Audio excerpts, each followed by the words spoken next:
Come here, son, nephew, young man. Let me holler at you. When I used to do ministry work, I didn't want to. Somebody else nominated me to be a deacon at a church. And at the time, I'm looking like, man, come on, you gotta be kidding. But once I started doing the actual work, what was evident was that I cared a lot more about the people than most of the other leadership did. And I outworked a lot of them. So the person that nominated me understood that. I didn't want eyes on me. I had already been as helpful as I could, but behind closed doors, and I didn't need credit for it. This was about the God of the Bible, spreading the message and doing the work. That's it. Now, on the other hand, there were some people who, out the gate, wanted to be the pastor of a church. Let's do a non-religious example of this same type of scenario. When I first ran for public office, and they teach you in civics and free enterprise in high school, if you're paying attention, how the government works and how young you can be to get into government, run for office, and what your qualifications need to be. Basically, citizenship, depending on the position, 18 years of age. In some cases, I think 21 or 25 years of age. But you can look all that up on your Secretary of State's website or your Clerk of Court's website. Anyway, you have some people, they want to be politicians at an early age. Just using myself for an example, I never wanted to do that, but there was a time in life where I lived in a smaller city, and I could not get the local city council person on the phone, and we could not get the potholes fixed in the street I lived on outside of the city limits. But it was in this particular person's district, so I said, you know what? If you're not going to get the work done, fine. I entered my name. Did I win? No. But I talked about the problems with the city's infrastructure during my campaign. Now, the guy who won, he's from that city, but guess what he had to do if he wanted to keep me off of his tail for the next election? He had to fix them potholes. Hey, I didn't spend any money on that campaign. No, I take it back. No, a lady made my flyers for free. I didn't spend any money on that campaign. Now, at the end of the day, that city is falling apart. They voted for the other guy. I was the only person who actually had a plan of how to improve the city as a city councilman, but they wanted this other guy because they knew him, and I guess I don't know. You have to ask them why they voted for him. But he's more of the career politician because he had been a city council member before. And I'm not going to judge the guy. I'm just telling you right now, if you go into that city, it's like the Wild Wild West. So, right to merge onto I-12 by just trying to make a difference, I did.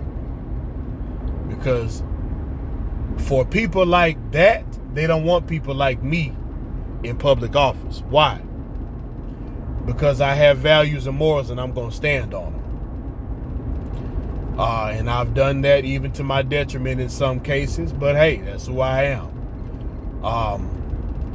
So now what I've learned is to make my stances more intelligent. But here's what I have learned.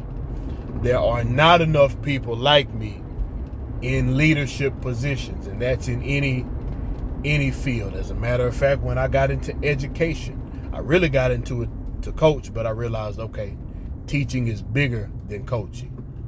Then I realized, you got people who they can't run a school right. And I had private sector experience, and I had some entrepreneurial experience before then. So I got into school administration because, hey, we're not doing the best service for the kids if we're not putting the best people in leadership, and these people are ruining schools, and instead of running the school right, instead of supervising employees, they're chasing after the female teachers and trying to bribe the female teachers for sex and all this kind of foolishness. I also noticed that sometimes you'd have certain people, they do a horrible job at one school and get promoted to a bigger school. Now, I know why that is, but I'm not going to talk about that today. Most people, if I explained to them what was going on, they wouldn't believe me anyway. And I don't go trying to whip out the tinfoil hat as much anymore. I have those conversations with people I know who understand. Because, again, when you make all them enemies and you ain't got nobody to fight with you, what's the purpose? Especially when you get into these situations and you realize people don't want to change and they don't want to do what's necessary for the right thing to happen. But overall, I found that there were more rotten apples in school administration than there were well-meaning people. So in 3 different types of scenarios, classifications of scenarios in life, I have found that good people are not interested in leadership. But here's the problem, good people. You're the good people.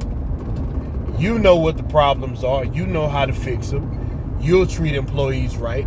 You'll treat citizens right. You'll treat students right. But you don't want to be in leadership. Well, that's a red light that used to not exist here. Okay. Anyway, you are the one who needs to be in leadership. You know it. You don't want to do it. You don't want the burden. You know you'd have to fire some people. You know you'd have to promote some people. You know you'd have to deal with some individuals who are not people you don't want to deal with. Basically, they're people you don't want to deal with, people you don't trust, but you're the best person for the job. And when I say you, if that's resonating in your soul, you know I'm talking to you. And if it's not, that means I'm not talking to you. See, you've thought about this already. So I have made videos. One is entitled Entering into Certain Situations. The other one is Counting the Cost of Leadership. And you can look those up on YouTube if you want the full-length version, or on TikTok and on YouTube Shorts. There's a short version and a long version of it on YouTube. Anyway, well, now we got heavy traffic. I'm going to take care of some business. Your health is always important, so you go and get those annual checkups and all that good stuff, men.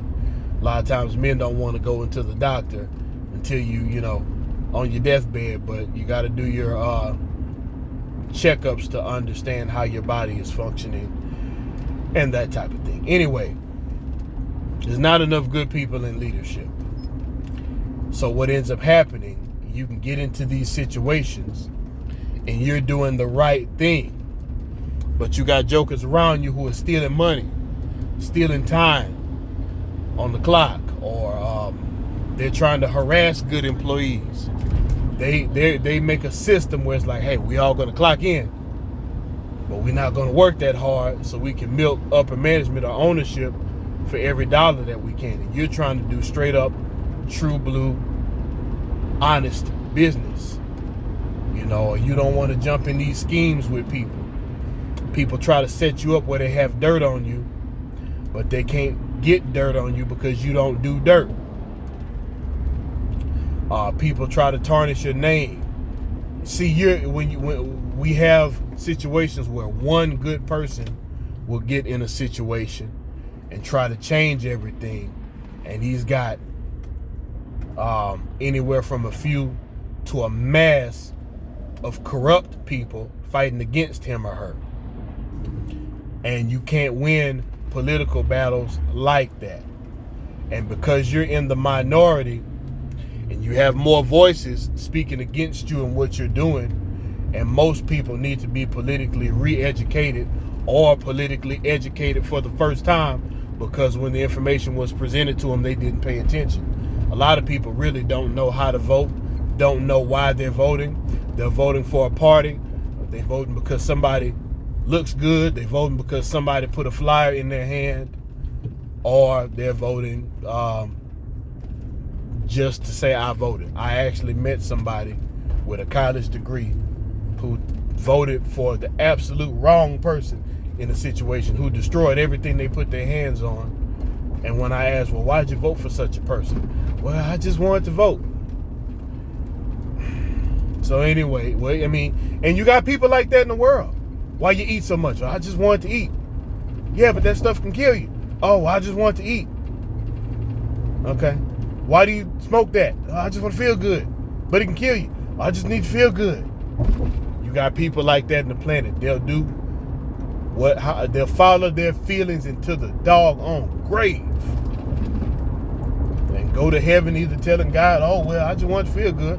Or I'll go to hell like, hey, Satan, this don't feel good. I want to feel good. And Satan like, too bad. So I digress. But if you're going to go into a situation involving leadership and you're a good person, you need to take a team with you and have some people to back you financially, having numbers, as far as people like, let's say you want to run for city council or school board. Well, the more people you have that run on the same ticket with the same values as you, because those things require votes to put policy into place. If you have other aldermen or city councilmen or school board members or senators or whatever with you, then you can have people who will vote with you at the higher level and at the bureaucratic process level. If you go in as a lone wolf, you're going to lose. The people are not informed enough to just choose the right person. There's a reason people run campaigns, and there's a reason when some people run expensive campaigns, they win. Because most people, they just go on what they see or what they hear. Who looks good, who sounds good, who's got the nicest suit.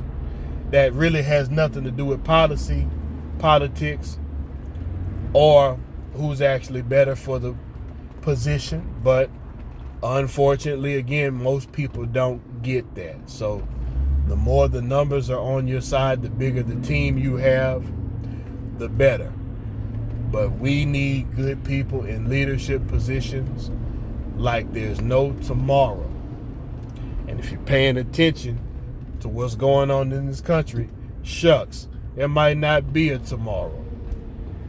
So I digress, and a lot of people won't know what I'm talking about there, but I don't want to necessarily go into political debates here. You can in the comment section. That's up to you.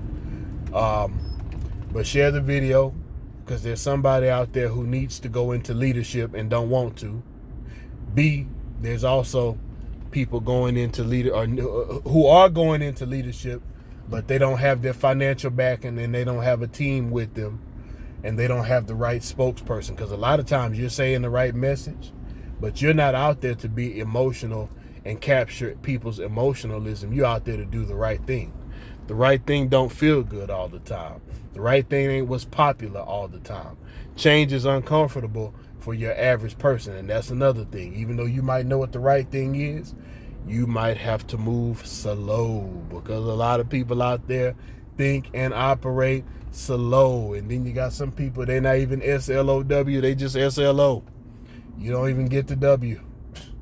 And you got to be patient with people too. If you're going to do it, you can't get frustrated with people. Hey man, when leaders say, or well-meaning people say, people are like sheep, they ain't lying. They might as well just be in a herd going bah, bah, because there's no real communication going on, no ideas being shared, no progress being made. They just happy sitting there waiting for the wolf to pick them off. I digress, but if you want things to change, find teams of like-minded people and make those changes. Look, somebody done got in a wreck. Boy, I'm going to make a video about these doggone wrecks. This is the third wreck I done seen today.